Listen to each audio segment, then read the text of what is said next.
So notice what the scores tell you and then relate that to how you feel. There are a couple of things that I've noticed in using the ring, which have been kind of interesting. One is sometimes I wake up and my ring tells me that I've had a great sleep, but I feel groggy and tired and I don't know why. Well, the first time I saw this, I thought this must be an error of the ring. I don't feel well rested. And then I paused and I thought, wait a minute. Light sleep is easy to wake up from.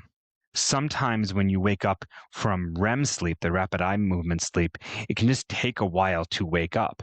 And it doesn't necessarily mean that I didn't have good sleep. It just means my sleep was interrupted in the middle of the REM sleep cycle stage. So sure enough, I went to go look at the app to see what did I wake up from. And I saw I woke up from REM sleep.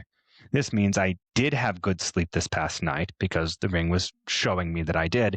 And my grogginess can be explained by the fact that I woke up in the middle of the REM sleep. What that means is don't lay in bed and try to go back to sleep and feel bad for myself, but get up and move a little bit and trust that as my body wakes up, I'm going to be able to take full advantage of that good sleep that I did have. And it was just a matter of when I happened to wake up in my sleep cycle.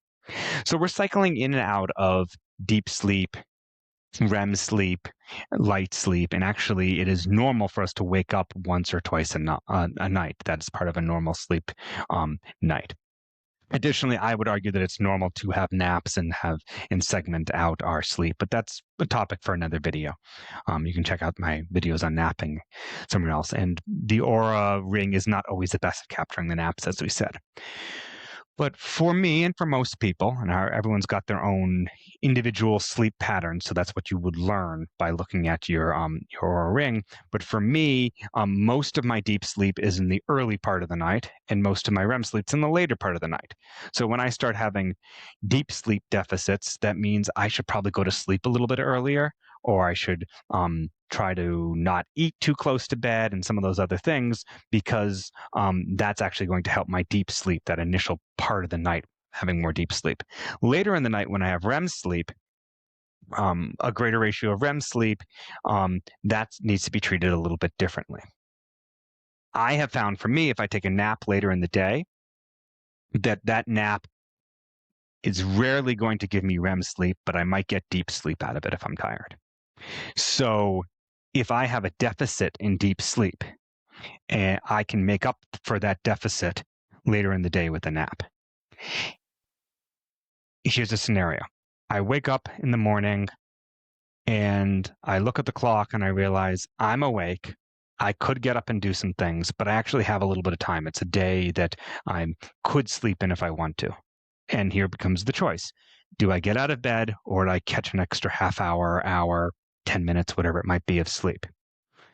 And that decision could be made based on whether I feel guilty and really have things I want to get up and do. That decision could be made as just how tired I am and how much I just find it to be so cozy under the covers. And you can gauge it based on that. But now that I have the Oura ring, I look at the app and I say, how was my sleep? If my sleep was really good, maybe I should get up. If my sleep was kind of poor, maybe I should sleep more, but maybe not. Let's dig in a moment longer. Now, realize I'm used to looking at these figures, but I can pretty quickly determine, was based on the app, whether my deep sleep or my REM sleep was in deficit. If my deep sleep was in deficit, me sleeping more is not likely to help, so I might as well get up.